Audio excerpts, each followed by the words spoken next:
Ahí mi gente, ¿cómo les va? Ahí poniendo las hojitas. Ahí tenemos Víctor Kane y otros variedades más. En este de acá tenemos puro Víctor Kane. Todos son Víctor Kane.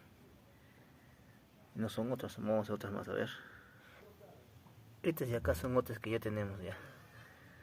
Que mañana ya vamos a empezar a plantar a vasitos. A la rose. Este también de acá, que es acá hay una raíz.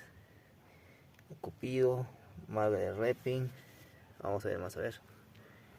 Este de acá que le hacía acomodado para que crezca un poquito más, ya también he sembrado de ahí ya. Y aquí hay otras bebés. Y aquí hay otras bebés. Y por acá hay otras bebés. Muchas gracias.